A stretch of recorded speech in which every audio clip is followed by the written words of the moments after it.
you can trade two bricks, so that's a brick port. You could trade in two your brick for any one resource card from the bank.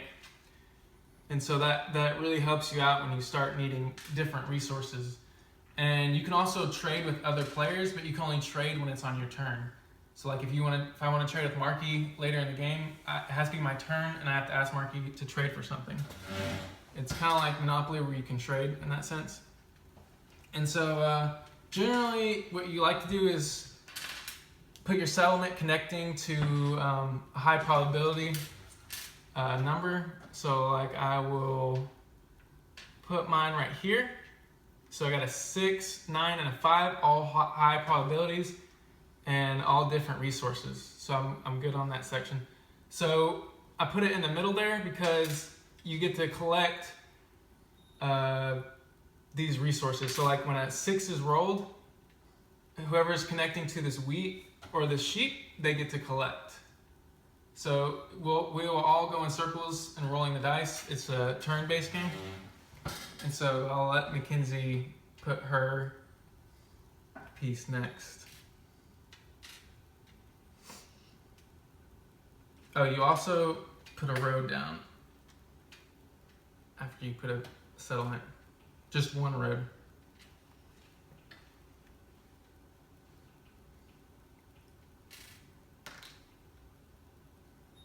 Okay. And place a road. Now it's Marky's turn to place. She'll place one settlement, and then she'll place a second settlement. And on her second settlement, she'll get those resources. Here? Yep, you can put it there. The rules for placing settlements is they just have to be 2 roads away. So like these right here would be 2 roads away. So she can place that settlement down. She wouldn't be able to place it right here because that's not two road lengths away. It's only 1 road length. So Marky needs to place her second settlement and collect the resources that she puts the settlement on that's connecting to the hexagonal shape.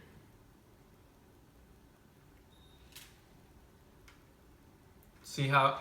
So she put it on. She had her next settlement was 1 road away. You can't do that in this board game, so you have to be two roads away. Okay, now you need to put a road down. See how her second piece was 2 roads away? All right, so now it's Mackenzie's turn, and it'll come back to me.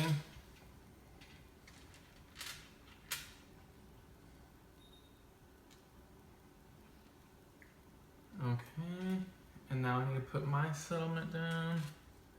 I will put it here.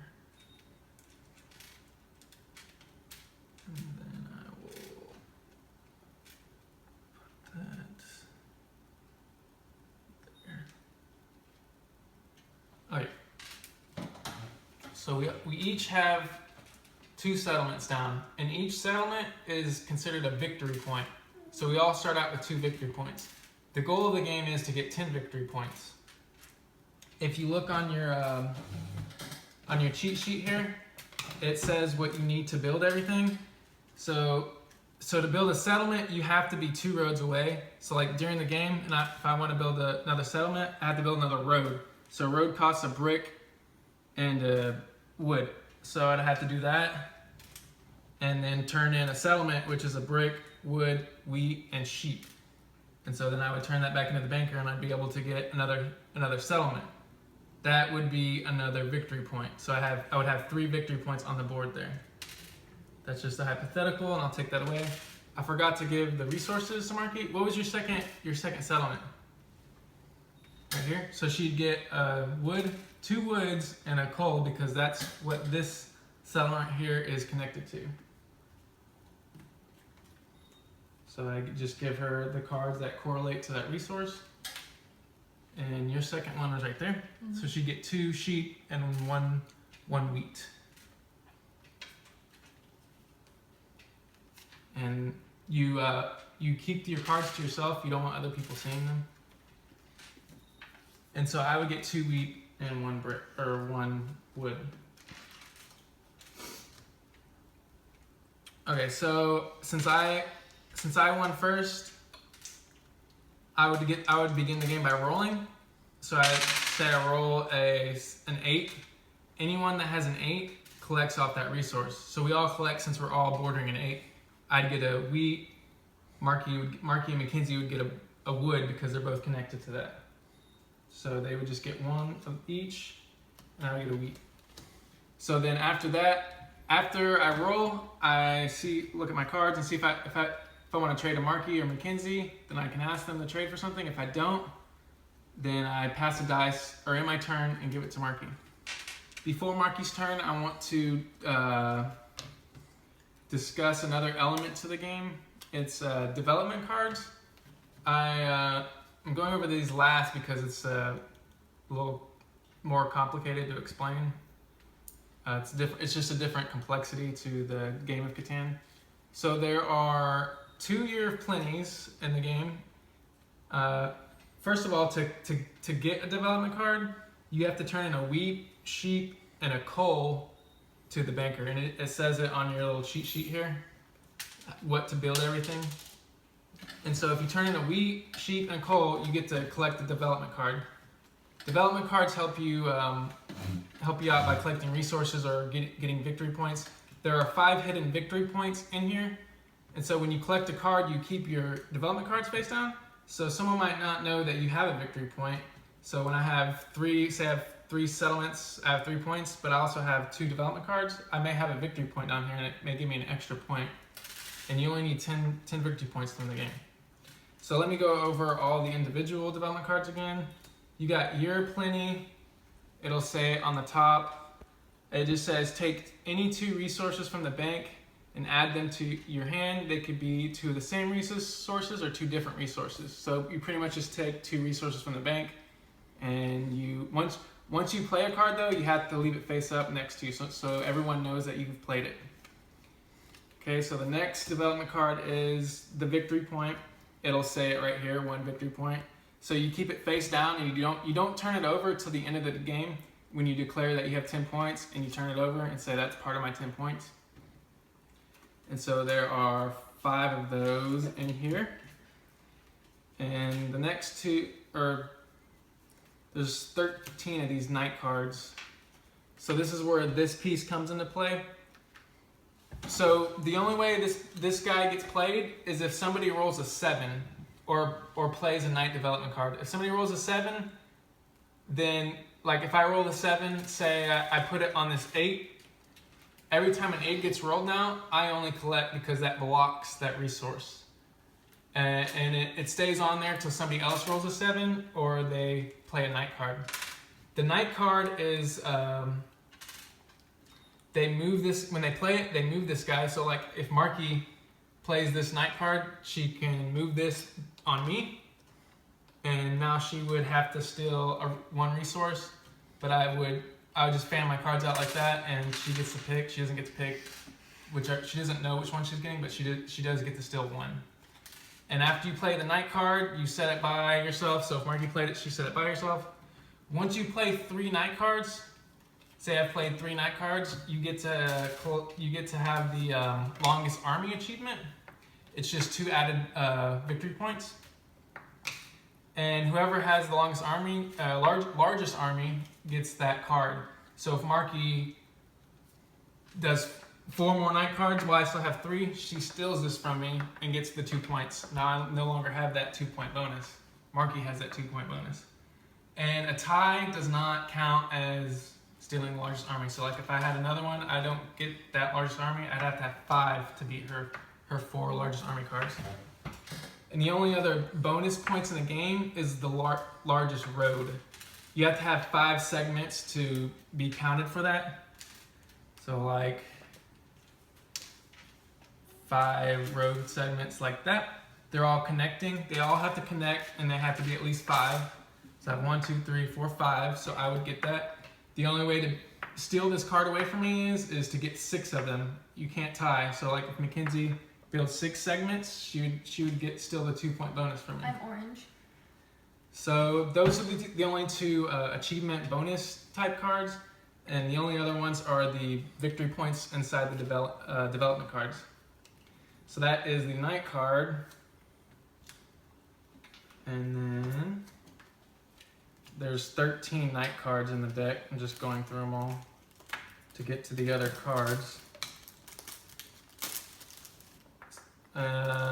Okay, so now we got the Road Builder card. It'll say it up top, and each development card explains what it is at the bottom in case you forget. This just lets you get 2 roads. You just get to take 2 roads from your pile over here and add them onto your board, part of your roads. There's only 2 of those in the game. And the last development card is called Monopoly. When you play, I declare a resource and say I'm in need of brick. So I say I want everyone's brick. So if Marky has 3 bricks, she has to give it all to me. Mackenzie has like 5 brick resources, all that comes to me. So whatever resource you declare, you take everyone's resources. And there's only 2 of those in the game. Alright. And so that is pretty much it. Once you get to playing the game, you understand it more. The biggest thing to help you out is this cheat sheet right here. Also, another thing I forgot was the city. It's this big piece right here. The only different thing about the city is once you build it, you take it away from a settlement. It's pretty much like an addition. You're like making your settlement bigger. And instead of getting 1 resource, you get 2. So if I roll a 6 and I have a 6 wheat right here, I would get 2 wheat instead of 1. And the other thing is, after you build a city, you get an extra victory point. So instead of having 1 for the settlement, you get counted as 2 for the city. So I would have 3 victory points on the board right now. And again, I would keep this little cheat sheet close by. It tells you what makes a road, what makes a settlement, what makes a city, and how to get a development card. That is pretty much it. Any questions of how to play the game? No questions? I explained it perfectly. Mm-hmm. How many victory points is needed to win the game? 10. What does the city do?